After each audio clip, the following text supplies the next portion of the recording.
failure to forgive is what keeps you in a bondage. Sometimes God cannot give you the new thing that you want until you let go the old things that you've been holding. It might be hurts. You cannot enjoy the peace of God while still holding on into the things that hurt you, or people that hurt you, or things that didn't work. Yes, we agree that they didn't work, but what can we do? We let go and let God. Welcome to Life and Love podcast, where we dive deep into beautiful, sometimes messy, and unpredictable journey called life. And of course, God being at the center of it all.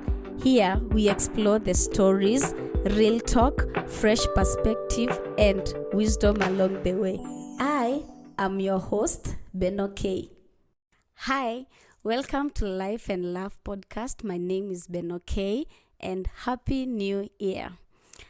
Welcome to first episode of this podcast. And in the first episode today, we are going to talk about letting go and letting God. And letting go simply means leaving behind what no longer works for you, that which maybe it disturbs your head or it gives you stress and you no longer want to keep the thing. It might be habits, it might be characters, it might be friendships, and it might be relationship. Whatever it is, we all need to let go some things. And letting go, it's simply a decision that needs an action. I know many are the times that we found ourselves in that state of letting go, and sometimes we just talk it and we fail to action it. And today I would like to encourage us to speak it and action it, because letting go, it can never be just a word but action. And letting go, it's simply an action of faith, because sometimes we let go without knowing what we are really getting ourselves into, without knowing what the new journey holds. But all in all, we need to let go because we need to embrace the new journey and to embrace the new things that God has for us, the new blessings that God has for us.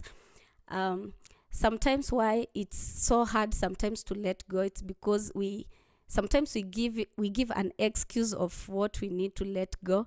It might be habits, and we give an excuse of it.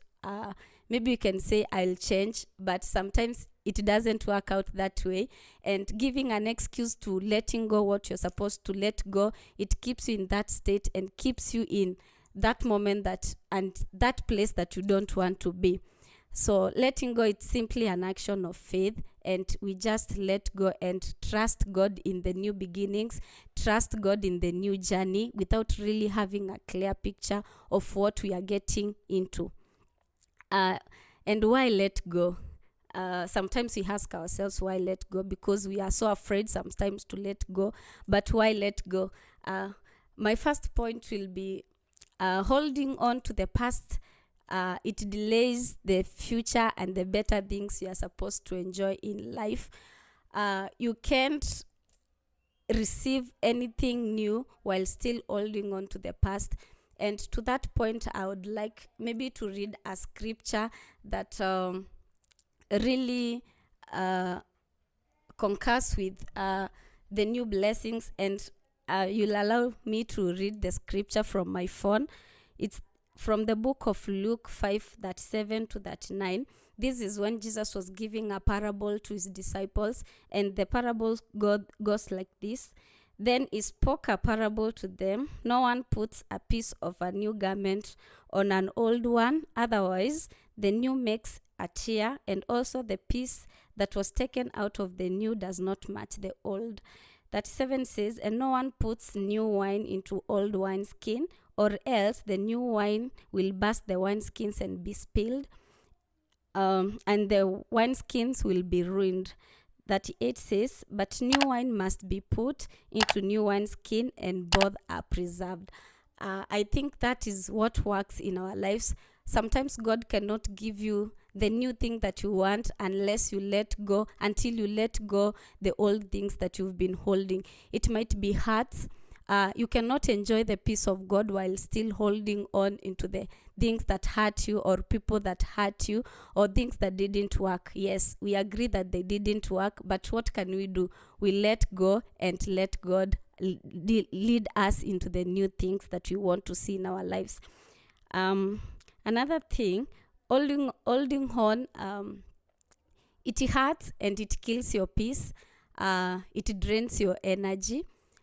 To us who we are overthinkers by nature, we can overthink too much and we simply lose our peace, because overthinking simply takes all of your concentration, all of your thinking, and you can, when you're overthinking, especially to the negative things, you will not enjoy peace.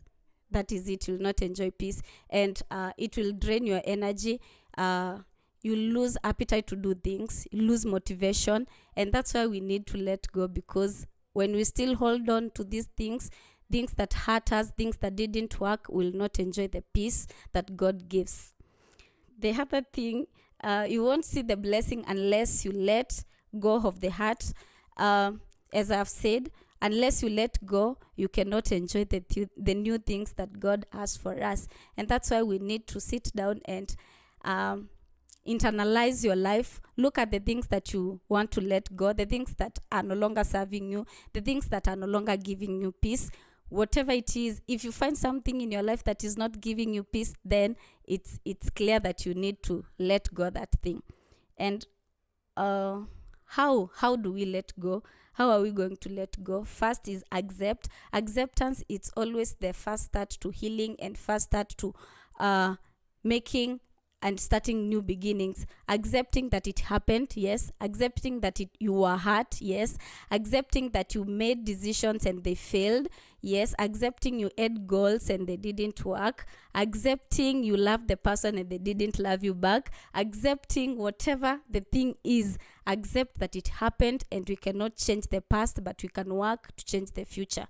So one thing we should do on how to let go is accept. Accept whatever the situation is, accept whatever happened, and embrace the new journey, embrace the journey of healing and making progress. Number 2, forgive. Most of the times where we are still holding on and not letting things go, it's because we have failed to forgive. And I would say that failure to forgive is what keeps you in a bondage. If something or someone hurt you and you fail to forgive them, in fact, you're not hurting the person, you're hurting yourself more, because the weight is in you, and the pain, you are the one who is having the pains in your heart. So forgiving, we all know the verses that tell us to forgive. So forgiving is the only way that will help you let go. Yes, it's true that we all carry bitterness at some point, but bitterness will only drain your heart and will only cause you to have no peace. So let's go to letting God. Letting God. I think this is the most hard part that we face, maybe as Christians and as a person, letting God, because sometimes we believe in our own strategies to do things, our own efforts, and the truth is, at some point our efforts will fail us, and our strategies at some point they will fail. But letting God is simply allowing God to carry you through the process of letting go, because it is a process. I can say letting go will not you will not let go in just a day or a second or within months. Sometimes it might take months, sometimes it might take years, but as long as you've started the process intentionally, you will eventually let go. So trusting God in letting go, trusting God in the process to help you deal with the hurts, to give him control, allow him to take control, allow him to lead you on the ways that you're supposed to go. Letting God simply means allowing just God to deal with whatever it is that you want to let go, and allowing him to take the wheel. learning to trust God in this process of letting go and letting God and trusting in God. Sometimes it might be hard because we really don't know how to trust God sometimes, because sometimes it doesn't make sense. But even when it doesn't make sense, you let God deal with it, let God help you, let God heal you. And I'll read a verse of letting God, because God is the only one who can actually completely heal your heart.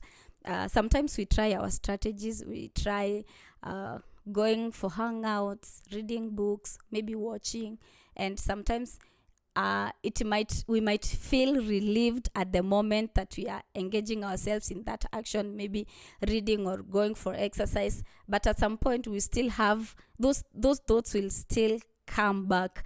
And one thing I can say is God is the only one who can actually heal your heart completely and allow you to and give you the grace to let go, because doing it alone, it might be hard. So in the book of Psalms 147:3 says, He heals the brokenhearted and binds up their wounds. He completely heals the brokenhearted and binds up their wounds. So if you're struggling with anything to let go, I would tell you that God heals the brokenhearted and binds up the wounds. And when a wound is bound, it's protected to so many things. It is protected to germs, protected to something that can easily hurt you, like hurt the wound. So when something is bound, it means it's protected. So when God heals your heart and binds it up, it means you're protected, you're secure, you're safe. I'm going to conclude with this. Every failure is a lesson, and every mistake is an opportunity for growth. Thank you for tuning in, and see you in the next episode.